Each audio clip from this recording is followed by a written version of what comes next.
couple, Mark and Patricia McCloskey, remember they were defending their home against violent protesters?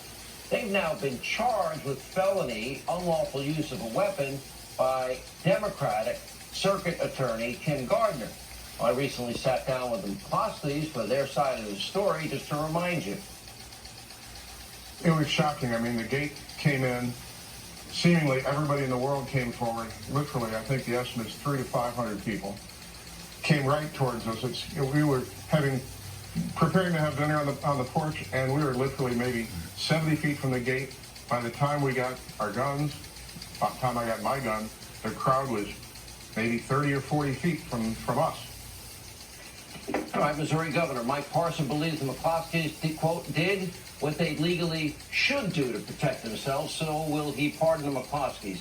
The governor of Missouri joins us now. Governor, good to see you, sir. Thank you for being with us. By the way, you have 22 years in law enforcement. Is that correct, sir? That's right, Sean. I have. Thank you for your service, protecting and serving. It's an honorable profession. The 99% that put their lives on the line deserve our heartfelt appreciation. There were no police this night. The gate was broken down. The McCloskeys described in detail specific threats made against them. They were protecting their home and their property. They've now already gone in and taken their weapons away, and now they're going to charge them. Will you pardon them? Without a doubt, Sean. I'll do everything within the Constitution of the state of Missouri to protect law-abiding citizens. And those people are exactly that. They're law-abiding citizens, and they're being attacked, frankly, by a political process that's really unfortunate. It's a sad day for us here in Missouri. They had every right to protect their property, their home, just like any of us would. And if you had a mob coming towards us, whether they tore it down a gate or not, when they come on your property, they don't have a right to do that in an aggressive manner. And people have a right to protect themselves, their families, and their property. That's the Castle Doctrine in the state of Missouri. And this is why this is such an unfortunate case. The prosecutor we're talking about... Yeah, go ahead, sir. Go ahead. I'm sorry. Go ahead. The prosecutor in St. Louis, I think it's important to realize we've had 135 homicides in St. Louis since the first of the year. Of that, she's filed 30 cases out of 135, around 20%, and says she doesn't have the time, she doesn't have the resources, and yet you go out here and charge innocent citizens, private citizens that are law-abiding citizens that haven't violated the law. You charge people like that. I mean, it just defies common sense the way any elected official would do such a thing.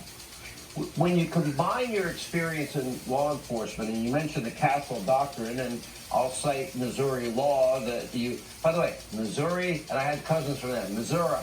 That was a big argument in my family, but you can use physical force to stop stealing, property damage, or tampering in any degree. There were no police there, Governor, that night. The gate was broken down. The family described in specificity and detail, that's going to be my room, and we're going to kill your animals, and, very threatening. The weapons were legal. I don't know what people are supposed to do under those circumstances. We see this now happening around the country. My question to you as a governor, why do these governors in, for example, Portland, and the governor of Oregon, the mayor of Portland, the mayor of Chicago, governor of Chicago, New York's mayor and governor, the president keeps offering help to restore law and order. People are dying. Cops are, 1,300 cops hurt. Why would they reject that opportunity to be helped? Yeah, because they have a total socialist agenda. What they're trying to do is why they're not doing that. I mean, the President of the United States reached out to me a week ago and says, hey, Governor, how can I help you, and what fashions can I help? And we had a great conversation. He's sent over 200 FBI agents to the state of Missouri to help us with some of the violent crime problems we have. Defunding the police, getting rid of police is just the opposite we need to be doing. Is we need to be backing up our men and women that are out there sacrificing their lives every day. We need to put more officers on the ground to attack violent criminals in the state. And we can see these, quote, peaceful protesters they quote to be, but we know there's violence behind them. We know there's people involved in crime almost everywhere we see a protest.